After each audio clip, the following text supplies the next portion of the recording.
Hi guys! Caroline from CarolineVensel.com, and I am here today to show you the thing that I do to save us a ton of money on lunches for my kids and on road trips. And that seems like a really crazy thing to say, like I'm saving so much money doing this, but it's the truth. And it's because I make peanut butter and jelly sandwiches that I store in my freezer. Now here's the crazy part, is that there is nothing at all that is special about this recipe. Guys, I swear you can do this. I promise. I am the worst cook ever. Like the history of ever. I promise. So this is one of those, like, if I can do it, you can do it kind of things. So there's only one extra step to this whole process, plus freezing the stuff.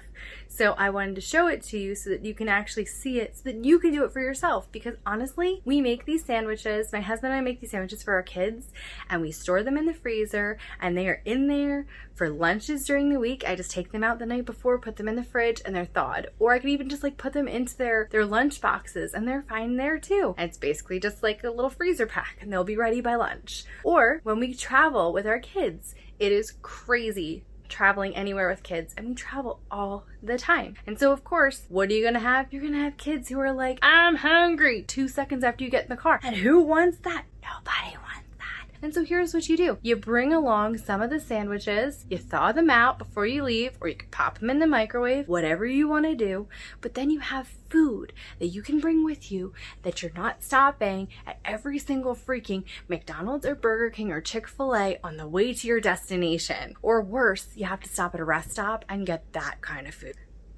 If it's not rest stop food, it's rest stop food prices, which is just like cringe. So I'm gonna show you how to make a peanut butter and jelly sandwich that you're gonna throw in the freezer. And yes, this is all you need. I'm gonna show you how to do it. I'm not even kidding when I say this. Literally, if this is like, again, can I just tell you how boring this seems to me? Like, that you're really only gonna need peanut butter, jelly, and wait, here's the big one, bread.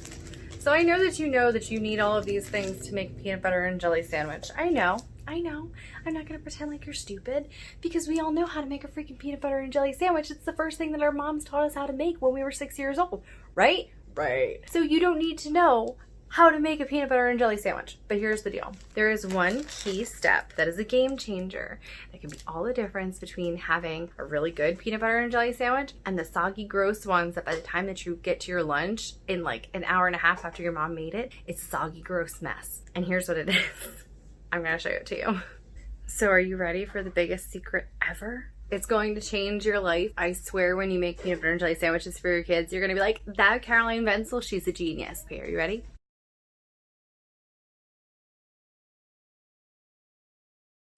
You put the peanut butter on the both sides of the bread. That's it. That's the only hack that there is.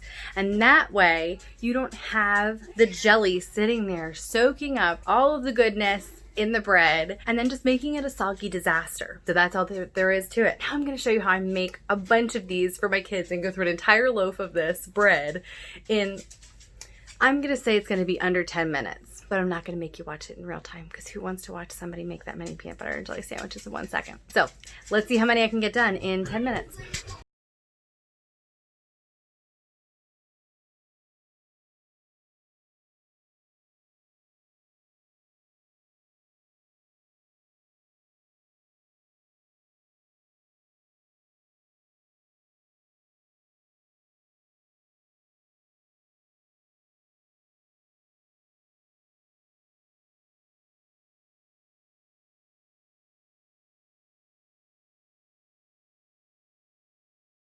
Okay, I timed it. I sped it up for you guys, but in real time, the whole video of me making an entire loaf of these sandwiches was 10 minutes and 37 seconds. And that included me realizing that I ran out of plastic bags towards the end and having to go find another one. Another pro tip, if you have these sandwiches, I don't recommend recycling plastic bags a lot of the time, because I know that there are, chemicals inside of the plastic and you don't really want to reuse them a whole lot. But with the sandwiches, it's a sandwich.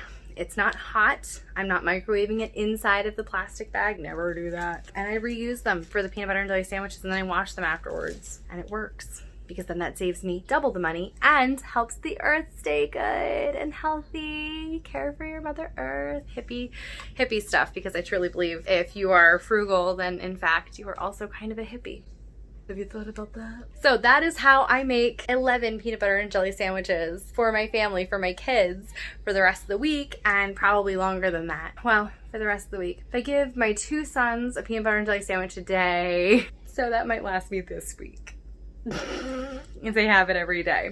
But we'll see, because that is a really great way to do it. It's a really great way to make sandwiches and food that your kids are going to like, and just kind of throw it in the freezer and you don't have to worry about it. So there you have it. That's how I make my peanut butter and jelly sandwiches that go in my freezer for my kids' lunches for the whole week. Perfect for road trips too. Oh yeah. I want to know, do you have any fun ways that you make peanut butter and jelly? Do you have any cool tips? I want to know. Let me know in the comments. Otherwise, like, comment, subscribe, whatever you want to do to it. And I will see you guys next time. Bye!